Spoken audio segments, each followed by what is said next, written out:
නව වැස්ලින් දැන් නයසිනමයිඩ් විටමින් සමගින්. මම හිතන්නේ විශ්වයට ලැබෙන ලොකුම ගරුත්වය ඒ සිනමාවේ අසමසම අසහාය කඩවසම් පෞරුෂය ඔබෙන් දකින්නවා කියනකොට රොකා මොකක් හරි ඒකට අනුමත කළාද විජේ කුමාර්? ඔව් නෑ මමයි ලවණුයි දැන් විශ්වයටත් කිව්වා ඒක.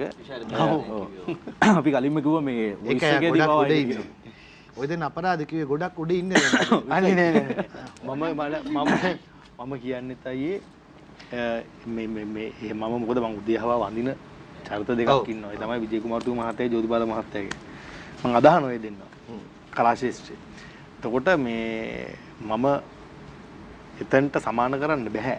මොකද ඒ ගෑවින්වත් මාව තියන්න බෑ. මොකද හේතුව ඒ ඇවිල්ලා මනුස්ස වෙස්ෙන් ආපු දෙවිවරු. මං කෙලින්ම කියන්නේ එහෙමයි. ඒ දෙන්න මනුස්ස වෙස්ෙන් ආපු දෙවිවරු දෙන්නෙක් මේ ලංකාවට.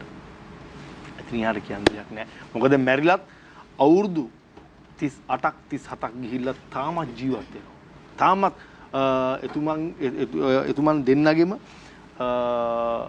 මේ උපහාර උළෙලවල් කරනවා. ජපන් රැකියාවේ විශ්වාසී සන්නාමය සහස්ත්‍ර මහනුවර 1340 අංකයට දැන්ම අමතන්න. හිතා ගන්න බැරි විදිහට හොඳයි.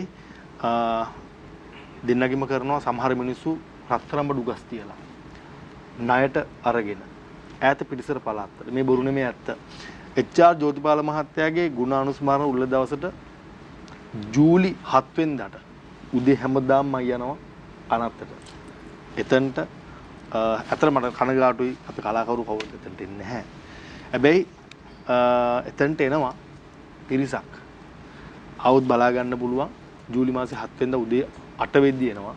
ඇවිල්ලා එන්නේ මල්ලි බොරැල්ලේ ඒ පැතිවල මහරගමේ පැතිවල සින්දු කියලා ජෝතිපාල මහත්තයාගේ සින්දු කියලා හිඟා කරන අය ඉන්නේ. ජීවත් වෙන අය හිඟා කරන කියන සමායින්නේ වචනේ කියුණාට ජීවත් වෙන අය ඒ මිනිස් පාරල් ඒ මිනිස්සු එදාට අර මලක් මොකක් හරි පිච්ච මලක් හරි අරන් ඇවිල්ලා එතුමගේ එතන මේ ස්ටැචු ගාව සින්දුවක් කියලා මල පූජා කරලා යනවා. මේ මගේ ඇස් දෙකෙන් දැකපු දේ. මම කියන්නේ කවදාවත් මැරෙන්නේ නැති චරිත දෙකක්.